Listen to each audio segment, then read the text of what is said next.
पाडर देवभूमि, देवों की भूमि, और इस पाडर में मुकुटमणि के जैसे तत्ता पानी जो किसी धाम से कम नहीं है, जहाँ मात्र स्नान करने से ही शेषनाग के इस दरबार में आपके देह रोगों का निस्तार हो जाता है, निवारण हो जाता है और वो दूर हो जाते हैं। इसी के बारे में कुछ पन्ने आज हम खंगालेंगे इतिहास के माध्यम से। हमारे साथ गिरधारी लाल जी हैं जो हंसवाड़ के रहने वाले हैं और यहाँ पर अक्सर आते जाते रहते हैं, और इनसे हम आज जानना चाहेंगे कि क्या वो कथा है या क्या इतिहास है इस गर्म पानी के इस कुंड के बारे में और तत्ता पानी की इस जगह के और शेषनाग के इस धाम के बारे में।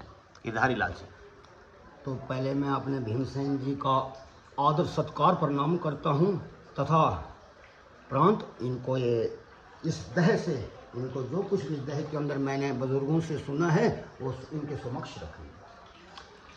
तो एक बात है कि हमारी दादी जी जिंदा थी तो ये इन कथाओं को, दंत कथाओं को लगाया करती थी अपनी फोटो को। तो मैंने उस दंत कथाओं को हृदय में धारण करके आज मैं स्वयं मतलब प्राप्त जैसे कर रहा हूँ कि जैसे बुजुर्गों ने जो ये रचना मतलब रचाई या दिखाई, ये एक योगी है, कल्पना है। तो एक बात है कि यहाँ के 12 हल चोर जिनको कहते थे किसान के पास थे तथा पानी की। अच्छा, किसान के 12 हल मतलब 12 जोड़ी, ठीक। तो कहीं चोर लगा रहे थे तो जेठ का महीना था, यानी जेठ की 12 तारीख थी। भगवान शेषनाग सौदो रूप में तथा पानी का भ्रमण किए। अच्छा। तो बूढ़ी माता को बताया कि हे माँ, मुझे ये जगह पसंद है, मुझे इस जगह को दो। एक बार कहा, बूढ़ी ने सुना तक नहीं। दूसरी बार कहा, क्योंकि मेरे भाइयों अपनी जगह देना या अपनी शरीर देना नहीं दे सकते, जो देते हैं उन्हीं को पता है। बिल्कुल। बाकी बोलना तो आसान होता है, निभाना मुश्किल होता है। तो तीसरी बार जब उसने फिर कहा कि बूढ़ी माई मुझे चाहे मतलब मुझे दे दो, चाहे मुझे लेनी है, तो बूढ़ी को करो डाकर कोदाल पकड़ी और शेषनाग के मतलब आंख में मतलब कोदाल मारी। अच्छा।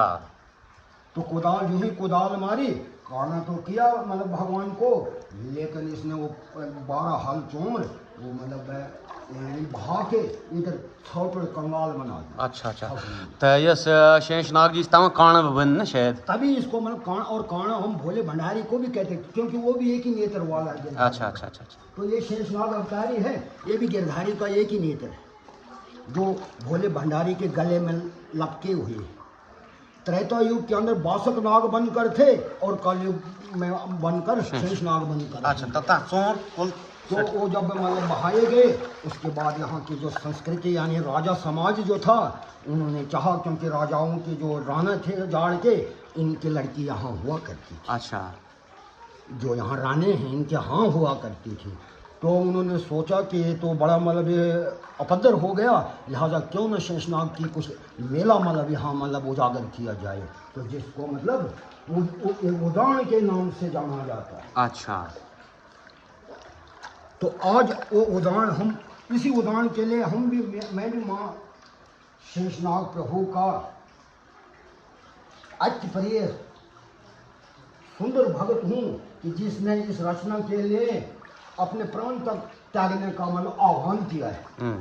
तो आज मेरे भाइयों के साथ मैंने ये आपके साथ फरमान। अच्छा, और तब से फिर शेषनाग जी यहीं पर फिर बसा दिया गया उनको, और फिर ये पानी निकल गया और सब कुछ। और लोग इसका कोई लुत्फ उठा रहे हैं, कोई उल्फत उठा रहे हैं, कोई मजाक उड़ा रहे हैं। कुछ फायदे भी इसके बताए, हमने सुना है कि इससे काफी दुख कलेश दूर होते हैं, शरीर के दे वाजिब है कि जैसे आज के मतलब यानी बुद्धिमान जीव जो आज के इस कंप्यूटर जमाने में, हाँ, जो हमारे छोटे भाई आए हैं, उनका दिमाग तो मतलब बहुत हमसे भी कहीं ज्यादा मतलब हाई थिंकिंग रख सकता है।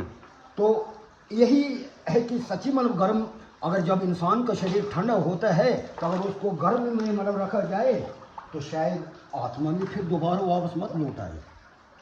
बिल्कुल। ऐसी ही मेरी भी कल्पना है कि मुझे भी भगवान शेषनाग, तूने मुझे सौदो रूप में तूने भी दर्शन दिया और मैंने तुझे दूध और टुकड़े रोटी खिलाकर आनंद किया, उसके बाद तूने अपना रूप मुझसे मतलब छपंत किया, इसीलिए भीमसेन के साथ ये संबंध किया। बहुत बहुत धन्यवाद जी आपका।